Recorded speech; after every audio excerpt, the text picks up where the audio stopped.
I see you, Chatterbox. Up here.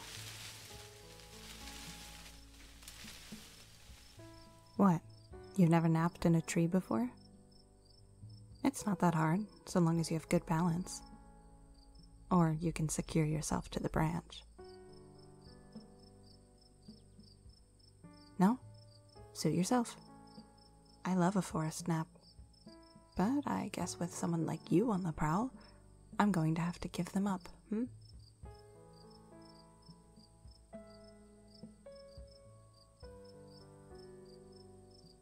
Well, you came all the way out here to drag me back to Abyss, didn't you? The Knights of Saros don't approve of my topside visits.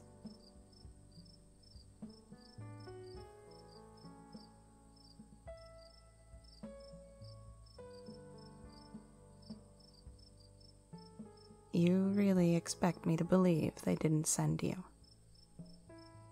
Then what are you doing out here?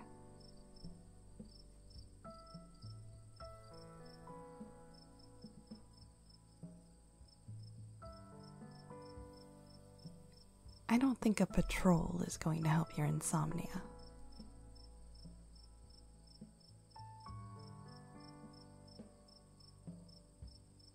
Me? I have no trouble sleeping up here. I used to fall asleep under the stars all the time. I only stopped when I was kidnapped, and then when they sent me to Abyss.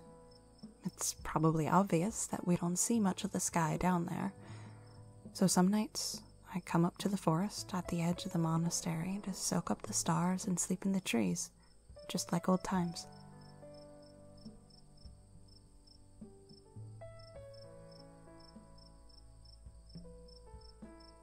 I don't really care about the stars themselves. They just remind me of home. My real home, back before I was kidnapped. Even though I ran away as a kid, I've been feeling weirdly homesick lately. It's ironic, in the worst kind of way.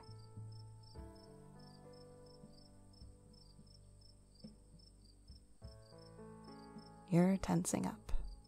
I recognize that look on your face.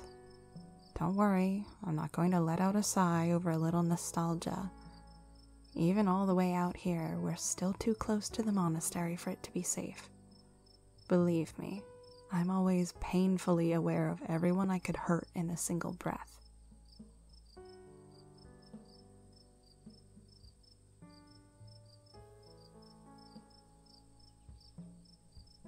You trust me? What are you, stupid? Do you really trust everyone you meet so easily? You barely know me, and one of the things you do know about me is how dangerous I am. Shouldn't you be a little more cautious around me? Or are you like this with everyone? That's a dangerously naive way to be in the company of the Knights of Saros. You used to be a mercenary, right? How did you make it out there, trusting dangerous strangers?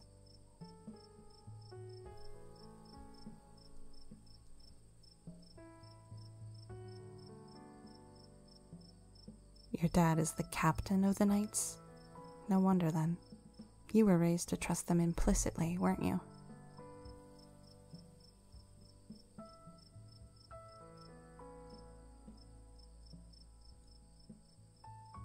Oh. Like, never met them at all?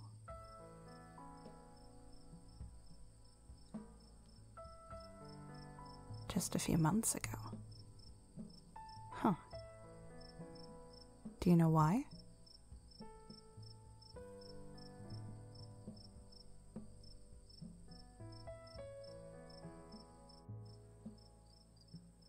It sounds like he's keeping secrets from you.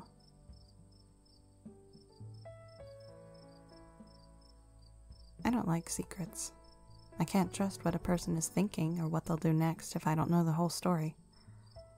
But then, I guess, if I had been better at keeping my curse a secret, I wouldn't have wound up in the church's cage.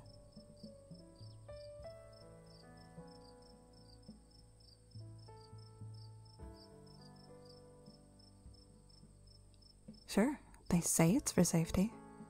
What they really mean is the safety of all those fancy nobles. No one on the surface bats an eye if I sigh and summon a horde of monsters into Abyss, so long as someone cleans up the mess, and they never send anyone our way with a mop. I'm getting worked up. I need to calm down.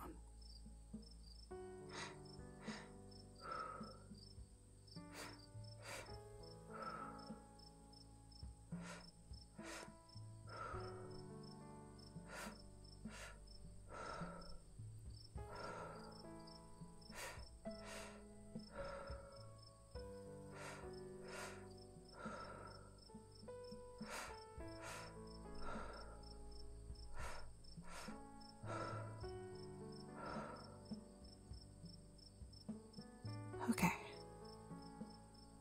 I'm sorry. I'm fine now.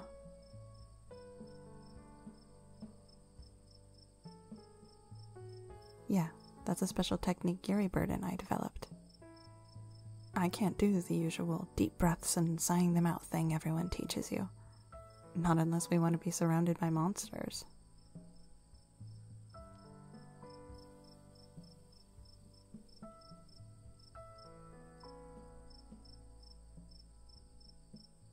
Sure, there are lots of ways to relax and de-stress. I have to use all kinds to keep my emotions in check. If I don't, we'll have disasters on the daily, especially with as aggravating as people around here can be.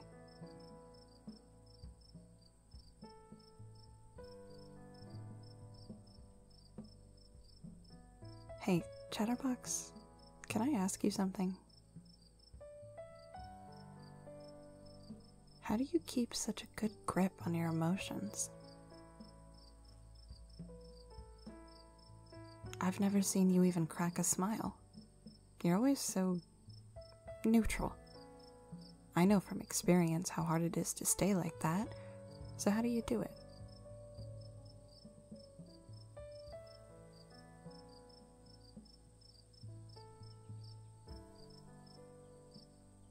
Oh.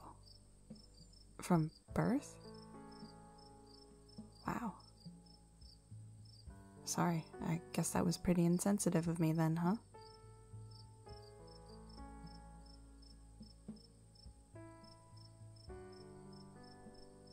Well, I'm glad you're not bothered. To be honest, I can't help feeling a little jealous of that. If I never had any strong emotions, keeping my size under control would be way easier. I guess it puts it into perspective, though. If you grew up without any emotions, I wonder how many times you must have wished you could be more like all those people who were totally bursting at the seams with feelings.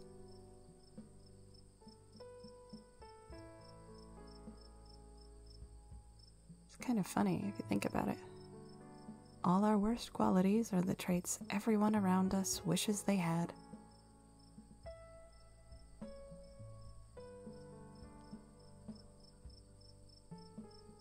No, I'd still trade with you in a heartbeat. The only downside to you not smiling enough is it makes you seem unapproachable. I have to keep my size under control 24/7, or else I could kill everyone around me. Our problems are not the same. Just because someone else might like the power to summon monsters doesn't mean I'm going to appreciate the torment it's put me through. You can acknowledge your strengths without liking them.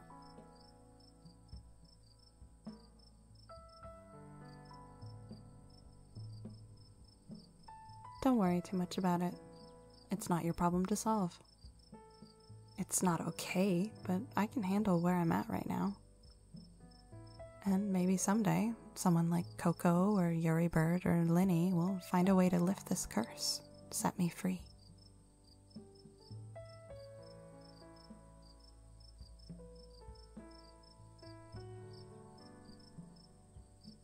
What do you mean, how do I do that?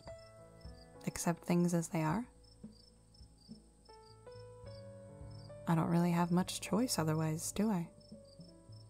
Don't get me wrong, this isn't the kind of life I want to have.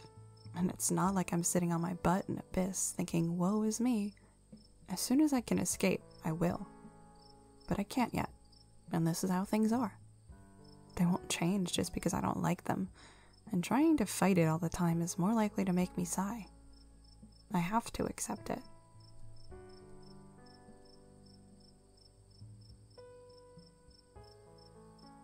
All I can do is remind myself I'm still here.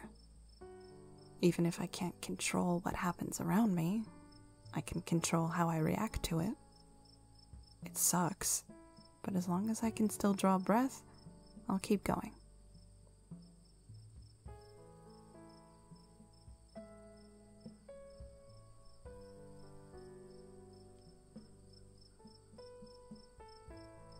Yeah, well, I didn't think you came here for a pep talk. Sometimes things just suck, but it's livable. I think it's kind of nice to have someone to suck with. That's sort of the whole point of the Ashen Wolves, I guess.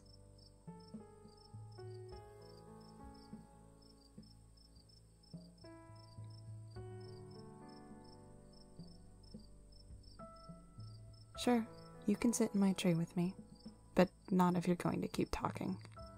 Right now, I'm in the mood to just be. Sucky parts and all. I can get back to looking for cures tomorrow.